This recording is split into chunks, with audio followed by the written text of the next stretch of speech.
देखिए, 9th question है कि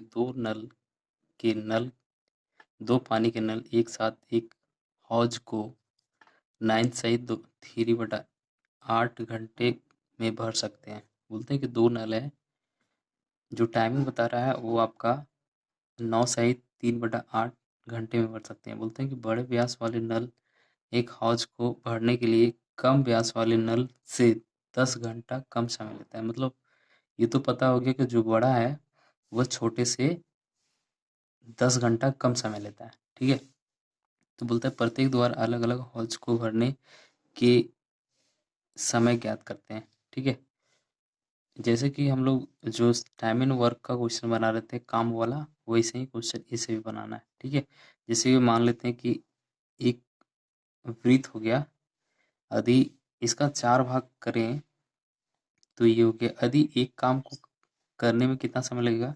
1/4 लगेगा, क्योंकि एक काम किया और इसका 4 भाग है, इसलिए हमें 4 लिखना पड़ा। तो हम लिख सकते हैं कि जो 1 घंटा का काम होता है ना, वो 1/4 हो गया। 1 घंटा का काम 1/4, ऐसे लिखना पड़ेगा हम लोग को। तो हल में हम लोग लिख लिए कि माना कि जो छोटे व्यास वाली नल हौज को भरने के लिए लिया गया समय x मान लेते हैं, x घंटा में भरती है। ठीक है, और बड़े व्यास वाली नल को हौज भरने के लिए मतलब इससे कम लेता है 10 सेकंड, 10 आवर, तो x माइनस 10 आवर ले लिए। ठीक है, तो जो समय हुआ, कुल समय कितना लग जाएगा? कुल जो समय हुआ आपका कितना आ गया? 9 से 3/8 हो गया, आवर हो गया। इसे और बढ़िया से तोड़े तो 9×72 3 75/8 आवर हो जाएगा। ठीक है, तो इसलिए प्रश्नानुसार हम लोग लिख लेते हैं। चूंकि प्रश्नानुसार क्या बोलता है कि देखिए काम को 1 में लिखते हैं तो क्या लिख सकते हैं? पहला काम क्या बोलता है कि 10 घंटा कम समय लेता है, तो मान लेते हैं x/1/x हो गया। ठीक है, और दोनों चीज भर रहे हैं तो मतलब कि प्लस ही होगा तब ना पता चलेगा, तो प्लस लिख देंगे 1 कितना लिखेंगे? x-10 is equal to timing क्या है मेरा? 75/8 आवर। तो प्लस का मतलब यही होता है कि जब नल भरते हैं तो दोनों नल से हमको भरना पड़ेगा।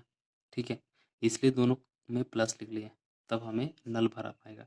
यदि ये माइनस लिखेंगे तो मतलब कि ये को खाली करेगा, एक भरेगा। तो ऐसा तो नहीं क्वेश्चन में बोल रहा है कि दो पानी के नल एक साथ एक हौज को भरने में इतना समय लगता है, तो मतलब दोनों नल भर रहे हैं।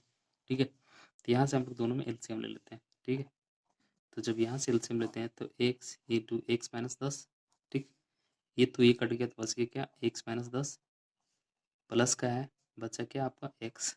ठीक है, ये कट जाएगा तो आपका क्या बचा? 8/75। सॉरी सॉरी सॉरी यार, मतलब कि तो क्योंकि हमें काम को लिखना था 1 में लिखे, तो ये आपका चेंज हो जाएगा, 8/75 हो जाएगा। ठीक है, इसलिए हम 8/75 लिखेंगे। ओके, यहाँ से हम लोग जोड़ लेते हैं तो 2x-10, यहाँ से देखते हैं x² - 10x is equal to 8/75। ठीक है, तो यहाँ से क्रॉस मल्टीप्लाई कर लेते हैं, या तो यहाँ से 2 कॉमन निकाल लेते हैं, 2 कॉमन आएगा तो x-5। ओके, और यहाँ पे x² - 10x इक्वल टू 8/75। 2 से 2 काट लीजिए तो 4 का टेबल में आ गया, तो 2 चौक 8 आ गया। ठीक है, तो यहाँ बच गया x-5, नीचे बच गया x² - 10x is equal to 4/75। ठीक है, क्रॉस मल्टीप्लाई कर देते हैं तो आपका ये आ गया 75x माइनस 75 पचे कितना होता है? 5 पचे 25 का 5 हाथ में 2, 7 पचे 35, 2 37। ठीक है, इसे गुना करते हैं तो क्या होता है? 4x² minus 40x। ठीक है, सबको उधर ले जाते हैं तो क्या बचेगा मेरा? यहाँ पे 4x² माइनस 40x, ये इधर आएगा तो माइनस 75x। ठीक है, ये इधर आएगा तो 300 इधर ले गए तो देखिए 4x² 40 क्रॉस मल्टीप्लाई किए तो, और ये प्लस का 375। ठीक है, अब घटा लेते हैं, मतलब 4x² को हम लोग क्या लिखेंगे, ये आपका हो गया, तो 7 4 11 मतलब 105 11 मतलब इतना x हो गया, प्लस 375 इज इक्वल टू 0 हो गया। तो देखिए हमें ये इक्वेशन आ गया, तो यहाँ से हमें करना क्या पड़ेगा, गुणनखंड विधि से करते हैं। तो बोलता है गुना करने पर 4 गुने करेंगे 375 से 1500 आ गया, जोड़ने पर कितना आना चाहिए, 115 आना चाहिए, ठीक है। तो इसका गुणनखंड जब करते हैं तो देखिए 5 5 25 25 चौके 100, ठीक है। तो एक जो वैल्यू लेते हैं हम लोग 100 ले लेंगे, ओके, और एक ले लेते हैं 5 15, क्योंकि हमें जोड़ने पर कितना चाहिए, -115, तो दोनों को घटाव लिख लेते हैं। यदि ये दोनों से गुना करेंगे तो आपका 1500 आ जाएगा गुना करने पर, ठीक है। 100 गुने 15 1500 हो गया, ओके। उसके बाद अब ये गुणनखंड विधि हम बैठा देते हैं, ओके। तो देखिए 4x² को उसके जगह पर हम लोग क्या लिख सकते हैं, -100x, ठीक है, -15x plus 375 is equal to 0। यहाँ से कॉमन क्या आ रहा है, x आ रहा है, तो 4 भी कॉमन आएगा, तो x हो गया यहाँ से, x -25 25 चौक 100, ठीक है। यहाँ से 15 कॉमन लेते हैं, x, तो यहाँ से x कॉमन आ गया, यहाँ से -25 इज इक्वल टू 0।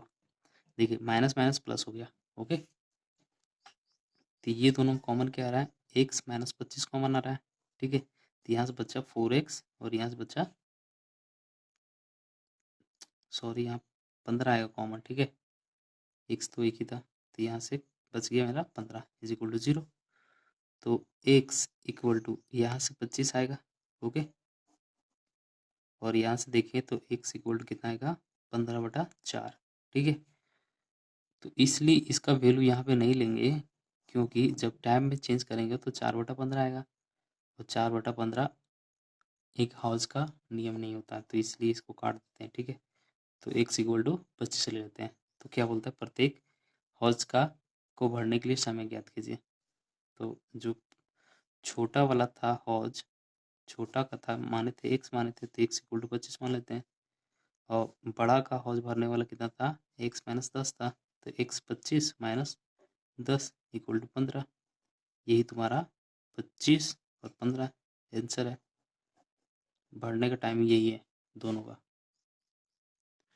देखिए 10वां क्वेश्चन है कि मैसूर और बैंगलोर, ठीक है, दो जगह मान लेते हैं, एक मैसूर हो गया, एक हो गया बैंगलोर, बैंगलोर बी से और मैसूर को एम से मान लेते हैं। जो इसकी दूरी बता रहा है 132 किलोमीटर है, ठीक है, 132 किलोमीटर, ओके। अब बोलता है कि यात्रा करने के लिए एक्सप्रेस और सवारी गाड़ी से 1 घंटा समय कम लेता है, तो मतलब टाइम दे रखा है, एक दूसरे का जो अंतर है वो 1 घंटा कम समय लगता है। समय बराबर हम लोग क्या जानते हैं, ये दूरी बटा चाल जानते हैं, इसी फॉर्मूला से इस क्वेश्चन को सॉल्व होगा, ठीक है। तो इतना जान गए कि समय बराबर दूरी बटा चाल हो गया। तो बोलता है क्या कि यदि एक्सप्रेस गाड़ी की औसत चाल सवारी गाड़ी की औसत चाल से 11 किलोमीटर प्रति घंटा अधिक हो, ठीक है, सवारी गाड़ी कम चलेगा औसत चाल से, और एक्सप्रेस गाड़ी 30 से 11 किलोमीटर अधिक चलेगा, 11 किलोमीटर प्रति आवर घंटा स्पीड चल रही है, ठीक है। तो दोनों रेलगाड़ी के चाल ज्ञात करेंगे। तो मान लेते हैं कि जो सवारी गाड़ी है उसको x किलोमीटर प्रति आवर घंटा मान लेंगे, और एक्सप्रेस है तो x प्लस 11 किलोमीटर प्रति घंटा मान लेते हैं, ये दोनों वैल्यू बैठा देंगे, ठीक है। तो देखिए हम लोग मान लिए कि जो सवारी गाड़ी का जो चाल है x किलोमीटर प्रति घंटा आवर है, और एक्सप्रेस गाड़ी का औसत चाल है 11 x प्लस 11 किलोमीटर प्रति घंटा चाल हो गया। तो जो दूरी है मतलब 132 किलोमीटर है, तो प्रश्नानुसार क्या बोलता है कि ये दोनों के बीच यात्रा करने के लिए 1 घंटा कम समय लेता है। तो हम लोग मान लेते हैं कि हम लोग जो दूरी बटा चाल है, दूरी कितना है मेरा प्रश्नानुसार से 132, ठीक है, और चाल कितना है मेरा, पहला गाड़ी जो सवारी है 1 किलोमीटर, और फिर दूसरा में क्या बोलता है कि एक्सप्रेस गाड़ी का जो चाल है कितना है, सबसे पहले दूरी देखिए 132 और इसकी चाल कितना है x प्लस 11 हो गया। ठीक है, वो दोनों मतलब दोनों गाड़ी का जो टाइमिंग है डिफरेंट का वह 1 मिनट का है। डिफरेंट हम लोग लिखते हैं माइनस का। ठीक है, इज इक्वल टू 1 हो गया। ठीक है, यहाँ से हम लोग इक्वेशन बना लेंगे। ओके, तो देखिए हम लोग क्या बनाते हैं, ये दोनों में एक्स इंटू एक्स प्लस 11 हो गया। ओके, तो 132 इंटू ये कट गया तो आपका बच गया एक्स प्लस 11 माइनस है 132 इंटू एक्स बच गया इज इक्वल टू 1 हो गया। ठीक है, इसे हम जब गुना करते हैं तो कितना होता है 132 एक्स प्लस इसको गुना कीजिएगा आप तो कुछ लगभग में कितना आता है,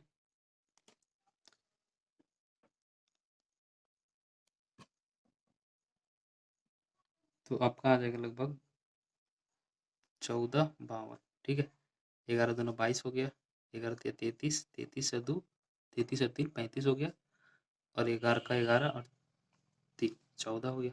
ठीक है, और यहाँ से बच गया 132 एक्स।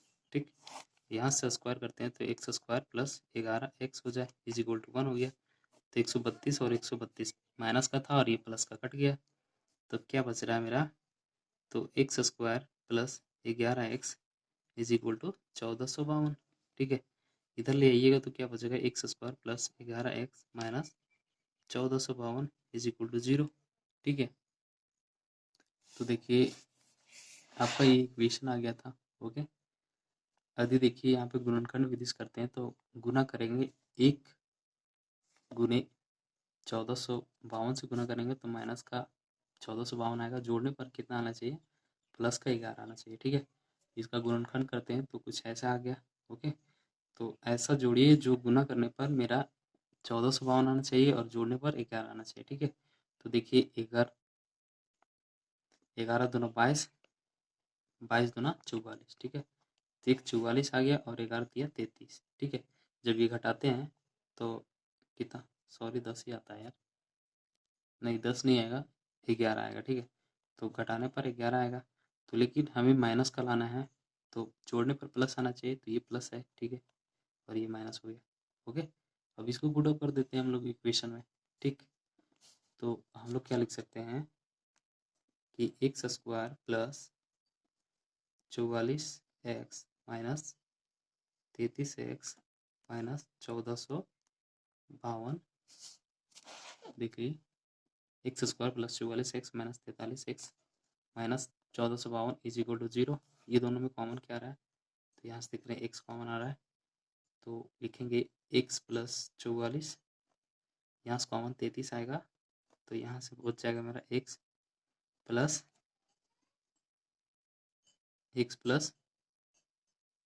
ये आपका बच गया, सॉरी, तो क्या बच गया X plus 44 is equal to 0। देखिए प्लस माइनस माइनस होता है। ठीक है, तो यहाँ से हम लोग क्या निकाल सकते हैं,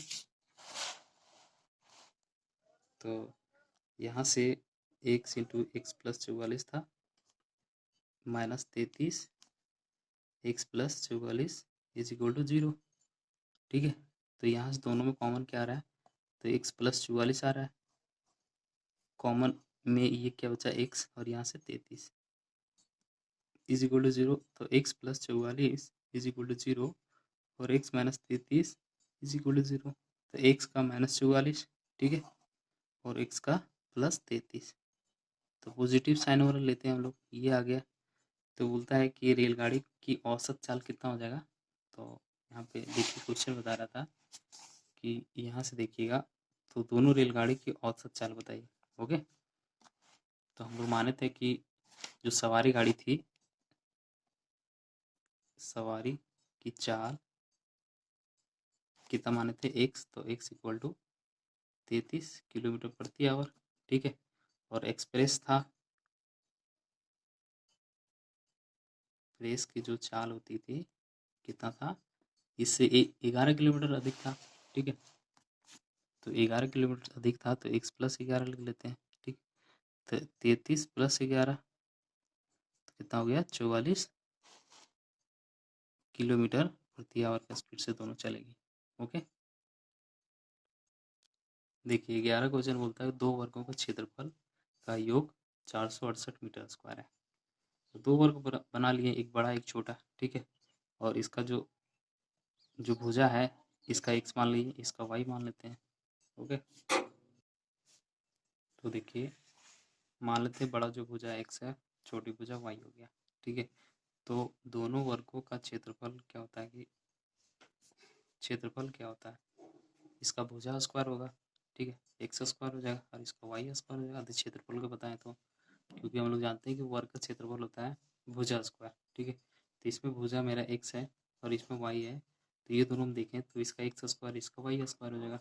और जो दे रहा है 2 वर्गों का क्षेत्रफल का योग 468, तो मतलब एक्स का स्क्वायर प्लस वाई का square is equal to 468 metre square, ठीक है।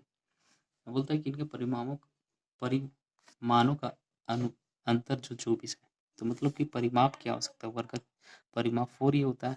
तो इसमें क्या निकाल सकते हैं, 4x निकाल सकते हैं और इसमें 4y निकाल सकते हैं। तो इसमें परिमाप देखते हैं तो x 4x minus 4y is equal to 24। तो यहाँ से 4 कॉमन लेते हैं तो x minus 4 is equal to 24, ठीक है। तो यहाँ से काट देते हैं 6 24, तो x minus Y is equal to 6। इसे इक्वेशन 1 मान लेते हैं और यहाँ पे y इक्वल टू देखें तो क्या हो जाएगा, माइनस का 6 और माइनस 6 हो जाएगा। और y कॉमन लेते हैं, y इधर ले जाते हैं तो क्या हो जाएगा, x माइनस 6 हो जाएगा, ठीक है। ये इक्वेशन 1 में पुट कर देते हैं हम लोग। ओके, तो इक्वेशन 1 में y का मान रखने पर, ओके, तो हम लोग देखें X square plus Y square is equal to 468 हुआ है। तो एक्स स्क्वायर वाई का मान लिख सकते हैं एक्स माइनस 6 का whole square is equal to 468, ठीक है। तो यहाँ पे देखिए X square A minus B का होल स्क्वायर टूटेगा तो क्या हो जाएगा, X square plus 36 minus 12x is equal to 468, ठीक है। तो यहाँ से देखिए 2x square minus 12x plus 36, ये इधर ले आएंगे तो 468 इज इक्वल टू 0, ठीक है। तो यहाँ बचा 2x स्क्वायर माइनस 12x, अब इसमें घटाइए तो माइनस का कितना बचेगा, 2 बच गया और यहाँ से 3 और यहाँ से 4, ठीक है, इक्वल टू 0। ओके, यहाँ से देखिए ये दोनों में कॉमन 2 आ रहा है, हाँ ना। तो यहाँ से 2 कॉमन लेते हैं तो X square minus 6x minus 2 2 दूना 4 2 एकम 2 6 इज इक्वल टू 0। ये उधर जाएगा तो 0 हो जाएगा, बटा में जाके 0 बटा 2 होगा तो 0 ही होगा था। तो X square minus 6x minus 216 is equal to 0। अब ये गुणनखंड विधि हो गया तो इसे सॉल्व करते हैं हम लोग। तो देखिए X square minus 6x minus 212 को गुणनखंड लिखते हैं तो 1 गुने माइनस 216 को माइनस 216 आना चाहिए और जोड़ने पर माइनस 6 आना चाहिए, ठीक है। तो 3 3 9 दूना 18, एक ले लेते हैं 18 और 3 दूना 6 6 दूना 12, ठीक है।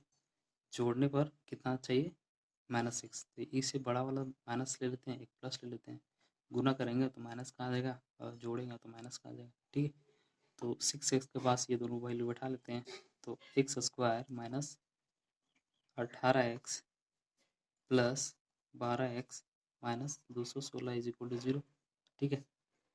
तो यहाँ से कॉमन x आ रहा है तो x माइनस 18, यहाँ से कॉमन क्या आ रहा है, 12 आ रहा है तो x माइनस 18 इक्वल टू 0, ठीक है। प्लस माइनस माइनस होता है, ठीक है। तो ये दोनों कॉमन क्या आ रहा है, तो x माइनस 18 कॉमन आ रहा है तो यहाँ बचा क्या, x यहाँ बचा 12 इक्वल टू 0।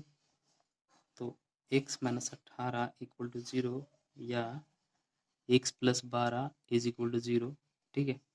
तो x इक्वल टू कितना आया 18 और यहाँ से x इक्वल टू माइनस 12 है तो माइनस वाला नहीं लेते हैं, इसे लेते हैं हम लोग। तो क्या बोलता है क्वेश्चन का कि दोनों भुजा ज्ञात करनी। यहाँ क्वेश्चन देखिएगा,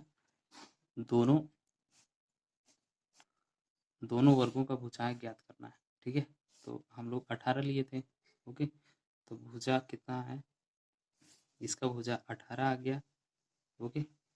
और ये 18 आ गया, x बराबर 18 आ गया। तो इक्वेशन मतलब कि यहाँ पे देखिएगा, इसमें पुटअप कर देते हैं, y निकल जाएगा। तो यहाँ पे क्या आया था, y minus equal to X minus 6 था। तो y इक्वल टू क्या लिख सकते हैं, 18 माइनस 6। तो y इक्वल टू आपका कितना हो गया, 12, ठीक है।